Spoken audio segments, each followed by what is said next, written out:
We're going to challenge an idea you've probably accepted your entire life. Is red hot actually, that hot?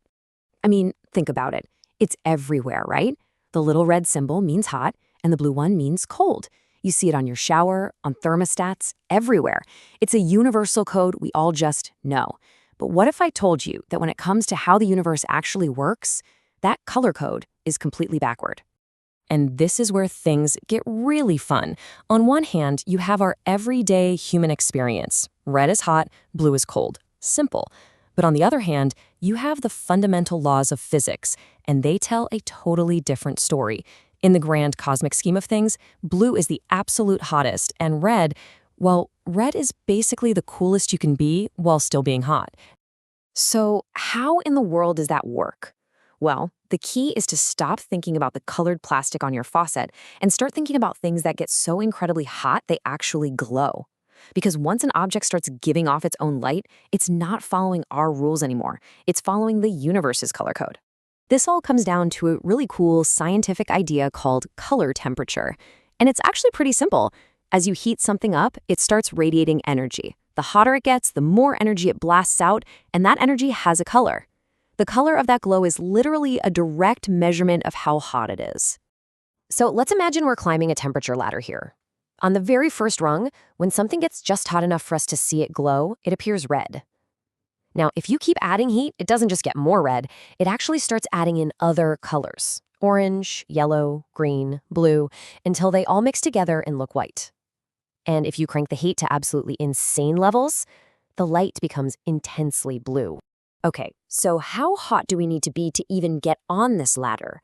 Well, the journey begins at around 1500 degrees Fahrenheit. That's the point where an object is finally hot enough to radiate visible light. And that very first color our eyes can pick up is a dull, dusky red. Now let's really turn up the heat.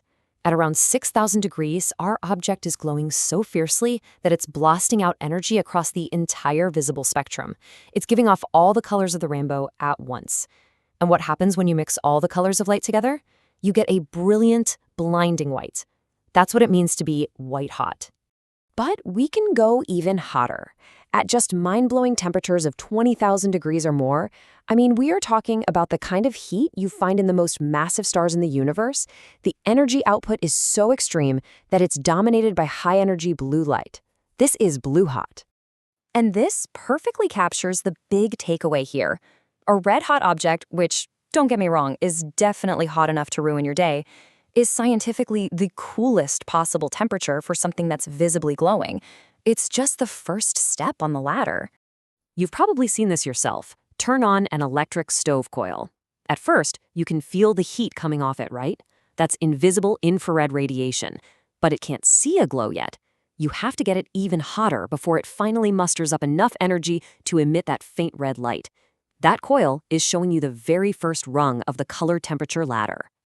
Okay, so let's use this new knowledge on the biggest, hottest thing in our solar system. I'm talking about the sun, of course.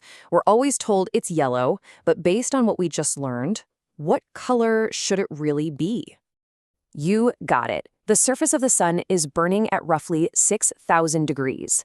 If we look at our temperature ladder, that puts it squarely in the white-hot category. The sun is, technically, a white star. The only reason it looks yellow to us is because our atmosphere scatters away some of the blue light before it reaches our eyes. So that brings us right back to where we started. If the laws of physics are this clear, red is the coolest hot, blue is the hottest hot, why is our intuition, our culture, our faucets all completely wrong? Well, the answer really comes down to our perspective. Our entire human history is based on the low end of this glowing spectrum. Red is the first color of heat we can even detect. For all of our ancestors, fire was red hot. A blacksmith's forge was red hot. Pretty much anything on Earth that could get hot enough to seriously hurt you was glowing red. We just don't hang out with things that are white or blue hot. So our brains basically created a really useful survival shortcut. We learned a color code that works perfectly for our lives here on Earth.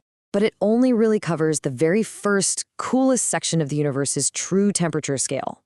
So the next time you hear someone talking about a red-hot deal or red-hot anything, you'll know the real story.